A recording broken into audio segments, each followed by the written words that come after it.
يا أيها المشغول بالكراسي، يا أيها المفتون بالخشب، حزنت حتى مالت الرواسي، وضحكت حتى صفق القصب. سنبدأ من حيث بدأت، ومن حيث لا تنتهي ننتهي. القادم من أرض الحصاد، توأم الصوت، البريد الذي وصل ولم يقرأ، الشاعر الدكتور عارف الساعدي معي ومعكم في الطريق لهذا المساء. أهلا وسهلا بك. شكرا جزيلا، أهلا بك عزيزي. نورت الدنيا. نورك حبيبي. أنت تسلم. والشعر اثنين ولا واحد؟ واحد. ايه. مالك ثاني؟ يعني دائما أقولها الثاني والثالث والرابع هي هوامش. هوامش. المتن الأساسي هو القصيدة. لو دخلت أنت والشعر في معركة من سيسقط أولا؟ شيخنا الجواهري يقول: أنا في ركاب الشعر إن لم أحده، وإذا حدوت فإنه بركابي. ما شاء الله. وأنت على هذا الطريق. بعد هو معلمنا. الشعر لا يحمي شاعره. الشعر يعني هو هوية. طيب. بالنسبة للشاعر الذي يتخذ من الشعر سلوك وحياة، ويعني ما يقدر الصبح يقعد إذا ما يفكر بالشعر بالنتيجة. كيف يطور الشعر، كيف يستثمر كل ما يمر بحياته في النهار والليل لخدمة القصيدة.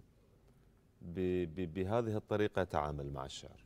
حافظ حياتك كلها؟ لا. ما تتذكرها؟ لا. أوف. لا أتذكر يعني، بس بالنتيجة أكو أشياء تسقط يعني بالتقادم. حملت الممنوعات؟ تقريبا. إذن أنت لا تخشى نقاط التفتيش يعني.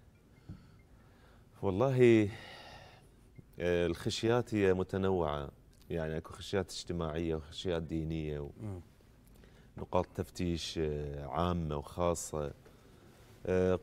قسم بحماقتنا نتجاوزها، وقسم بخوفنا من المجتمع نلوذ خلفها أو نتسلل. فنقاط التفتيش كثيرة في حياتنا. العرب على صلح مع الشعر؟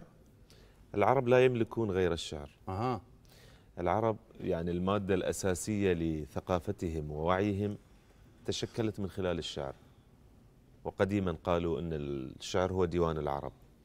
من الشعر انبثقت الحكايات والأمثال حفظوا تواريخهم وحفظوا حياتهم، وكل تفاصيلهم حفظت من خلال الشعر، لذلك سموه ديوان العرب.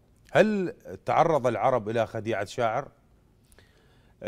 كتبت في السنوات الأخيرة في الدراسات الثقافية أن الشعر عرض متلقيه إلى أكبر خديعة عندما دسوا الأنساق المضمرة بالبلاغة المبهرجة والجميلة. تجد قصائد جميلة وأخذت نماذج عظيمة للمتنبي مثلا، نماذج عظيمة من الجمال في اللغة والصورة والبناء، ولكن فيها أنساق بدوية وفحولة عالية تسخر من الآخرين. أي عظيم أتقي، أي مكان أرتقي، وكل ما قد خلق الله وما لم يخلق، محتقر في همتي كشعرة